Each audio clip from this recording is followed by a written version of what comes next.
इतने सारे जख्मों के बाद और अपने सबसे खास साथी के घायल होने के बाद अब रोनी में और लड़ने की हिम्मत नहीं बची थी।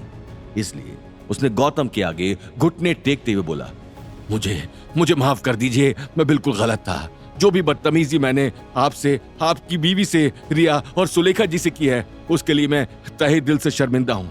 मैं आपके आगे गिड़गिड़ाकर रहम की भीख मांगता हूँ। प्लीज प्लीज मुझे माफ कर दीजिए। आप चाहें तो मैं अभी आपकी बीवी के जूते चाट सकता हूँ। गौतम ने अवनी को अपने पीछे करते हुए कहा, तुम्हारे जैसा नीच इंसान मेरी बीवी के जूते चाटने लायक भी नहीं है। अवनी का हाथ पकड़कर उसे रोनी के सामने ले गया और जोर से रोनी को अवनी के हाथों से रोनी को तमाचा दे मारा। हाथ अवनी का था, पावर गौतम की, और रोनी अवनी के कदमों में गिर पड़ा। ये सब इतनी जल्दी हो गया कि अवनी हैरान रह गई और गौतम को देखने लगी। आई नो तुम कुछ और चाहती थी, पर यह करना जरूरी था। जिसकी गलती है आंखें वो झुकाएगा, जिसकी गलती है डर से वो कपकपाएगा। तुम नहीं, तुम मेरी शेरनी हो, ये कभी मत भूलना। गौतम की बातों से अवनी का मूड बिल्कुल बदल गया। वो सिर उठाकर रोनी की आंखों में आंखें डालकर उसे घूरने लगी और इस बार रोनी को अपना सिर झुकाना पड़ा। रोनी अब तुम जाओ यहां से, किसका वेट कर रहे हो? और मार खाना है क्या? गौतम ने तो रोनी को वहां से जाने के लिए हरी झंडी दे दी थी, लेकिन न जाने क्यों रोनी गुस्से में नील की तरफ घूरता जा रहा था। लेकिन इस वक्त गौतम का ध्यान रोनी से हटकर अवनी पर था। अवनी तुम ठीक हो ना? तुम मेरी बीवी हो, तुम्हें प्रोटेक्ट करना मेरा फर्ज है। लेकिन अफसोस मैं इसे उस वक्त चुप ना करा पाया जब ये तुम्हारे बारे में इतना। ऐसा बोलते हुए गौतम की जुबान रुक गई। गौतम को बहुत ही गिल्टी महसूस हो रहा था। तभी अवनी ने गौतम को शांत करते हुए बोला, तुम ऐसा क्यों बोल रहे हो? आज जिस तरह से तुम मेरे आगे ढाल बनकर खड़े हुए हो, मुझे बचाया है। मुझे नहीं लगता कि मेरा अपना कोई सगा भी ऐसे मुझे बचा पाता। मैं तहे दिल से तुम्हारी शुक्रगुजार हूँ और थैंक यू मुझे आज हिम्मत देने के लिए कि मैं उस रोनी का सामना कर सकी। गौतम को अवनी की बातों से खुशी तो हुई थी, लेकिन जैसे ही वो अवनी को वहां से लेकर जाने लगा, उसे रिया की आवाज आई। गौतम और अवनी ने मुड़कर देखा तो रिया गुस्से में नील का कॉलर पकड़ते हुए उस पे चिल्ला रही थी। सच बोलो, चुप क्यों?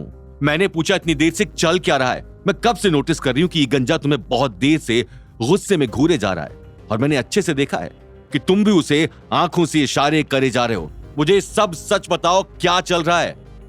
रिया की बातों से गौतम को इस गुत्थी को सुलझाने का एक क्लू मिल चुका था। उसे पता था कि नील से कोई उसकी मर्जी के बगैर कुछ निकलवा नहीं सकता, चाहे कोई उसे कितना भी मजबूर क्यों ना कर ले। इसलिए उसने घी टेढ़ी उंगली से निकालने का सोचा। गौतम ने अवनी को धीमी आवाज में बोला, मुझे 2 मिनट दो प्लीज, और मैं अभी इस पूरे मामले का पर्दाफाश करता हूँ। अभी सबके सामने पता चल जाएगा कि सच क्या है और झूठ क्या।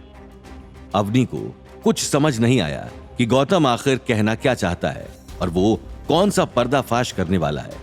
अब गौतम रोनी की तरफ जाने लगा। 2 सेकंड है तेरे पास? बताइए सब क्या इशारेबाजी चल रही थी, वरना।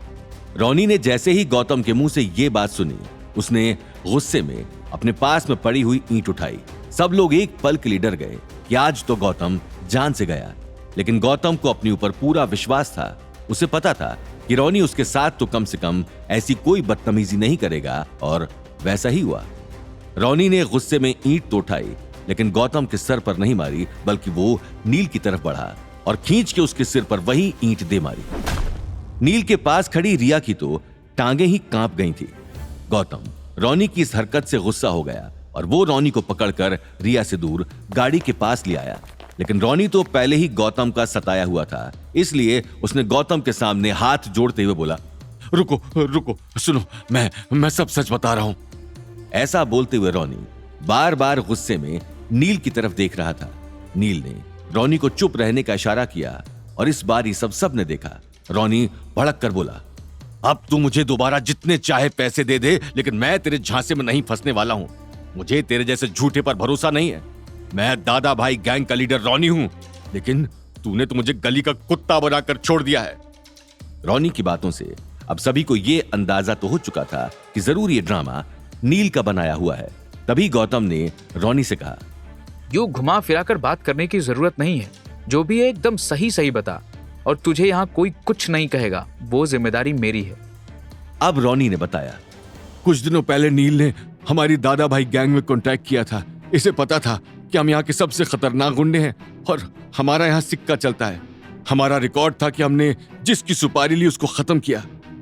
रॉनी की एक एक बात वहां खड़ा हर इंसान बहुत गौर से सुन रहा था।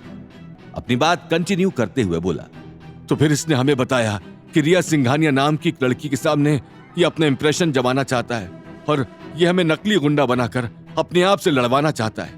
इसने बोला था कि हम लोग आकर इसे मारे पीटें, लेकिन धीरे धीरे, ताकि ये हमें मार दे और खुद रिया सिंघानिया के आगे हीरो बन जाए।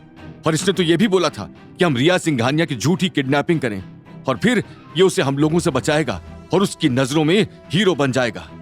हम लोग वैसे तो असली कत्ल और बड़ी बड़ी फिरौती के लिए जाने जाते हैं, लेकिन इसने हमें इतनी बड़ी रकम ऑफर की थी कि हमने सोचा कि छोटा सा ड्रामा करना कोई बड़ी बात नहीं है और अगर कोई बात हुई भी तो हम लोग खुद ही संभाल लेंगे। लेकिन आगे की कहानी जानने के लिए देखिए अगला एपिसोड सिर्फ पॉकेट एफएम के यूट्यूब चैनल पर और रॉयल वारिस के सारे एपिसोड्स को सुनने के लिए डिस्क्रिप्शन में दी लिंक से डाउनलोड करें पॉकेट एफएम ऐप।